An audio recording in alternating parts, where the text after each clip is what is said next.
Well, is anybody afraid to fly?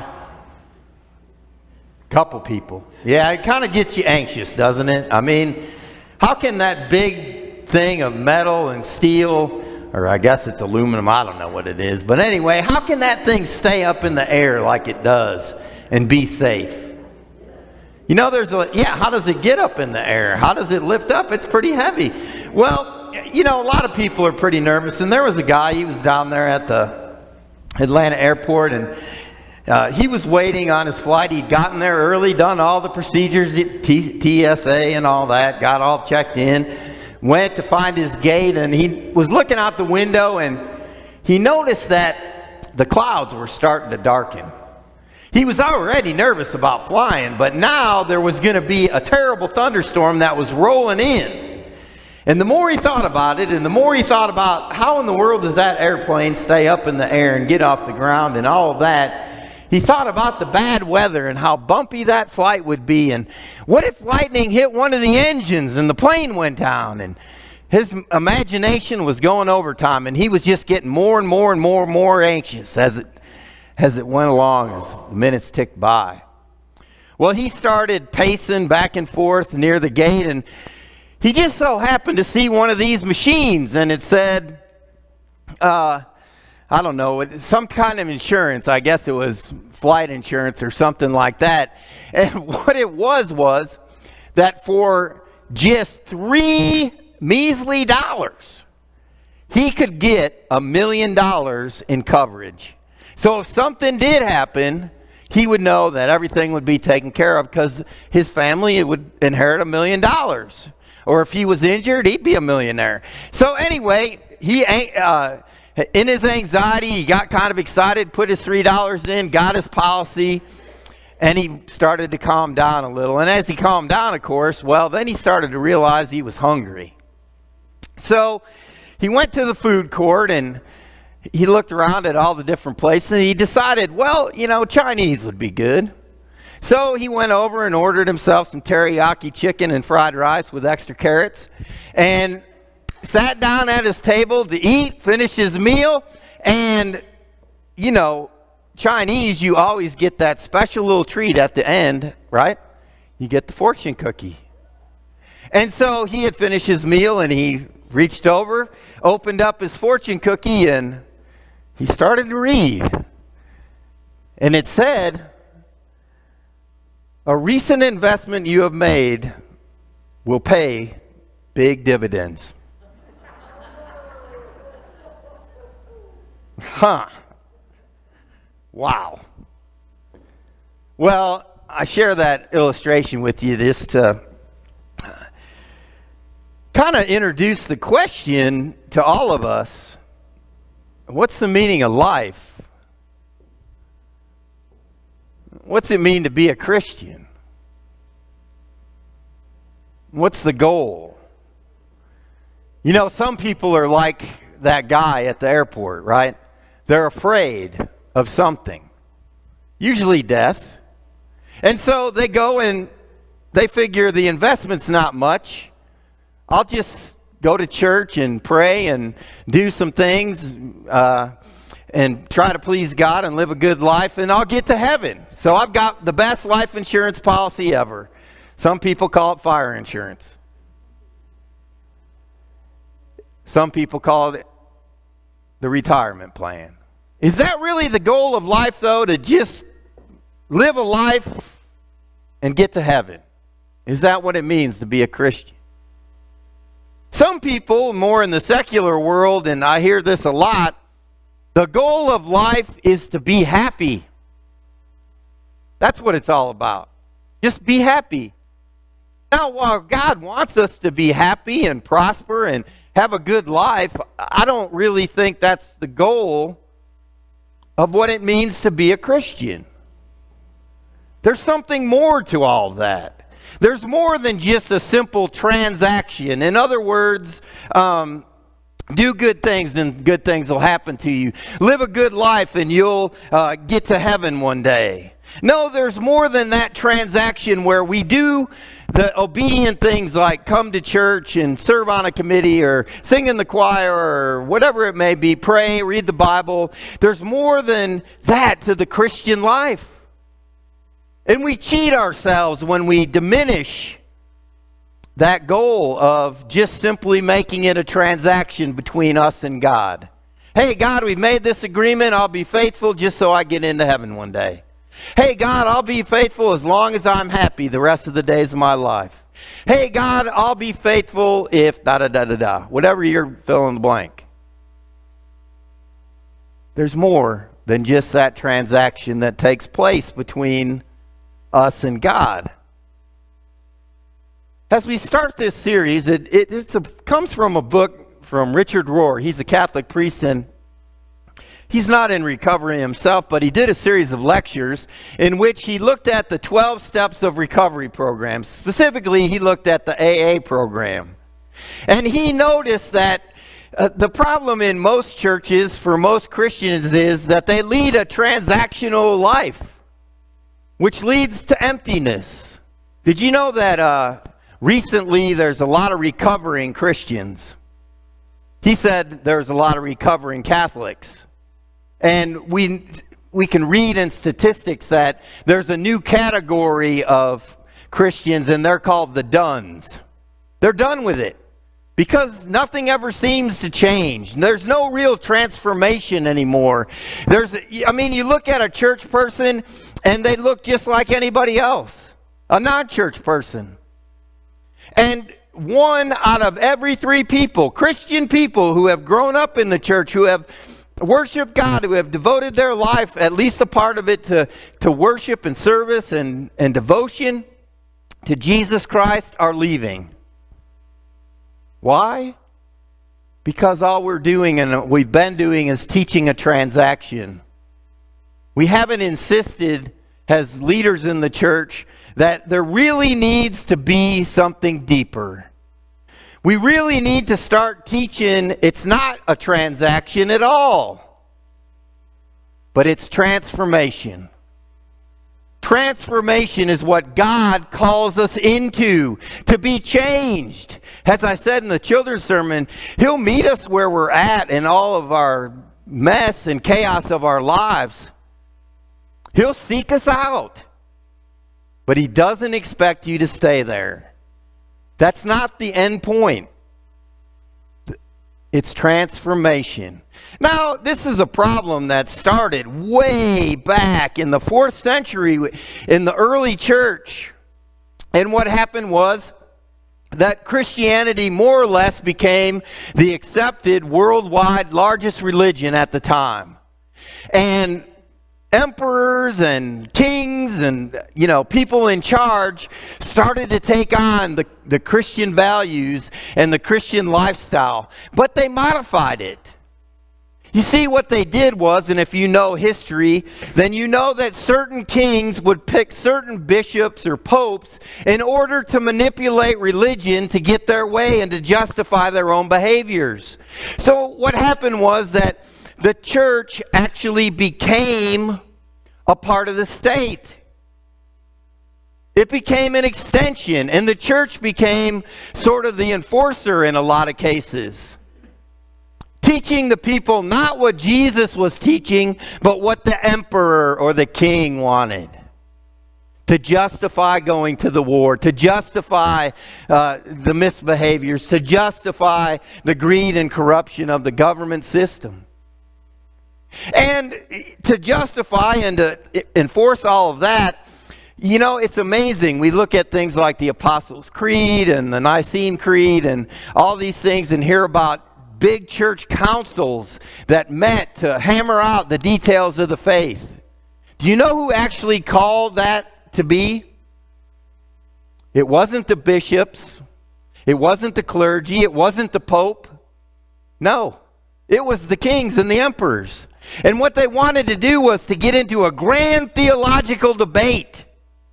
And so Christianity shifted from what Jesus desires for you in transformation to this big theological debate.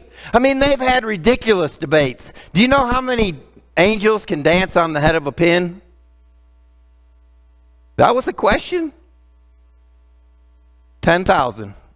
There you go. Now you know. If you're ever on Jeopardy, Alex, 10,000. What is 10,000?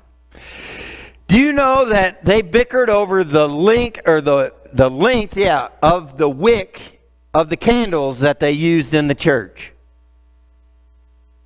They would get in ridiculous debates. And so it became a theological mental exercise rather than dealing with the problems of the flesh, the sin that burdened people and held them back and held them down. And so there was no transformation way back when. And it's funny, if you've lived long enough, you understand that history is constantly repeating itself, right? I went to a wedding yesterday, and this is just an example. And there was a lady, a young woman with us, sat at our table, my nephew's girlfriend, and she had a pantsuit on, okay? And it looked like she came out of the 1960s. It was tie-dye. It's like fashion. History is like fashion, right? It just keeps repeating itself over and over again unless we learn from it. So it's this transformation that we're really trying to get down to the brass tacks. But let's face it, right? If it's working for you, are you going to change it? No. Why? Because I don't have any problems. I can pay my bills. I have a job. My marriage is healthy. Life is good. I go on vacation. I get to do this. I get to do that. Life is awesome. Right? So why change anything? Because it's not as awesome as it could be. That's really the truth of it all. And we're really not forced to ever change anything in our lives until what? It doesn't work. Until there's a crisis. Until we're over our heads, and then we decide we'll get down on our knees and pray and say, God, help. We don't change unless we're forced to. And that turns people away a lot of times because there's not that change that people see. We live in our lives in which the status quo, the equilibrium, I can't think of this word. The harmony is maintained at whatever price in our lives until it has to be changed. And so our self-awareness diminishes, which diminishes God's ability to pour His Holy Spirit out in your life and work in your life. Now you're probably thinking, oh yeah, sure, I don't have any blind spots. I'm pretty well put together. Life is all good. So I'm going to show you this video, and the instructions are on the video. Just follow along and see what you see. This is an awareness test. How many passes does the team in white make? Go!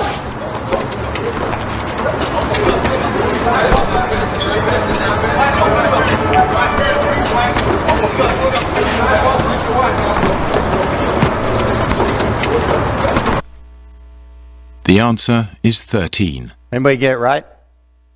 But did you see the moonwalking bear? Now watch.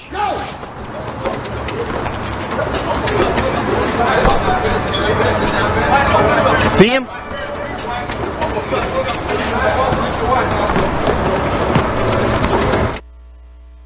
Huh. It's easy to miss what you're not looking for, isn't it? You were so focused in on counting how many passes the white team was making, you missed the fact that this dancing bear was moonwalking across the stage, right? I can't do the moonwalk. That's the best version I got. The same is true in our lives. We get so focused in on something that we miss the big picture. We miss the transformation that God has planned in our lives. And it's a good transformation. It's a transformation that recreates us into the people that God created us to be. Now I know, folks, I'm going to challenge you over the next several weeks, about 12 weeks, there's 12 steps, it's going to go 12 weeks, to take a look at your life, to take a look at those blind spots. What aren't you seeing in your life that you need to deal with? You know, you heard the opening imaginative word, and you hear the 12 steps, and you think about addicts and alcoholics, right? And you're like, well, I'm not addicted to anything. You know what? We're all addicted to something or someone. That's the reality of it all. Now, whether you're fully aware of that or not, conscious or unconscious of that, it's the reality. We all have a blind spot. We all have things in our lives that need to be fixed, that need God's special attention in order to bring about that transformation that He calls us into. But it's not easy. It's difficult. We got to get rid of the denial. We got to be willing to take and step out in and take part of a painful journey. You got to be willing to step out in faith to change the things that need to be worked on in your life. And that's the challenge. So throughout this, again, we're going to work with 4 assumptions. So we're all addicts. I said we're all addicted to something or someone. It's not just drugs or alcohol. The alcoholic, the drug addict, that's just out front, people. Those people just lead the life that you see. And you go, man, they're really addicted. They need help. They're not living into who they could be. That's the visible side of addiction. But again, there's an invisible, underlying side. We use all kinds of coping mechanisms, good and bad, healthy and unhealthy, to hide over our addictions. Exercise. How could exercise be an addiction? I knew a lady that would go to McDonald's, order 3 Big Macs, eat 3 Big Macs, and then after a little while, after her stomach settled down, she'd go on like a 10-mile run. That's addiction. There's all kinds of other food addictions, right? Anorexia, poor self-image, bulimia, purging, all of that stuff. You think about addiction of, shopping, retail therapy. How many of us do retail therapy? I'm feeling bad. I'm going to go to Lowe's and buy a seed spreader for the lawn, right? Or a new lawn tractor, and then I'll feel better. And for a minute you feel better, but then the credit card bill comes and you go, oh no. We're all addicted to something. Some of us are codependent. Some of us, in other words, make it possible for addicts and other people that are addicted to unhealthy things to live the same life they've always lived. And we'll make excuses for them. We'll call in to work for them. We'll dismiss the behavior. We'll do all kinds of things if we're codependent in order to sort things out and live life in the calm of the storm. There's all kinds of addictions. It's just, what is it? What's got you? And if we think of addiction as sin, then we all know we all fall short of the glory of God, right? So if we all fall short of the glory of God, that means that whether we're aware of it or we're not aware of it, there's something in our lives that's holding us back. There's sin. And that's what I invite you to discover. Stinking thinking is universal. In other words, again, the alcoholic, the addict, or whatever is out front. They're the visible people. They're the ones that we see. But it affects us all. It's not just a few people. It's just not most people. It's all people. We all have this way of thinking, of living, that gets twisted and is not as healthy as it could be. All societies are addicted to themselves and are codependent. In other words, we always maintain the status quo. Why? Because it's comfortable. Why? Because the people in charge tell us that's the way it should be. And so we shut off our brains and act like a bunch of lemmings following whatever urge or desire the government or the leaders want us to go without thinking it through. We're more apt to react to a situation than actually take time to stop and reflect on a situation. So all societies are addicted to themselves, to the status quo, to the way things are, and they're codependent. They keep the cycle going. And finally, it takes something beyond our own abilities to free us for the life that God has in store for us, to free us from ourselves and all the cultural lies. So over these next several weeks, I'm going to invite you to pray. Pray that God will reveal to you how to be the best person you can be, how to be the person that He created you to be, how to tap into the potential that God has instilled in each and every one of you, how to be an authentic, real, true follower of Jesus Christ. It's not going to be easy, but I promise you the rewards are great if you step out in faith and have the courage to face yourself, to look in the mirror, to live into the paradox that Jesus, not a government, not the church, not some rock star preacher on TV, but who Jesus calls you to be. And here's the paradox, and I'll wrap it up with this. The paradox of the life that Jesus led, the 12 steps, teach us this. We suffer to get well. We surrender to win. We die to live. We give it away to keep it. May God work in your heart to open your eyes to those spots that need that work, to transform you into the person that He created you to be, to give you a future with hope, that you may be all that you can be. Amen.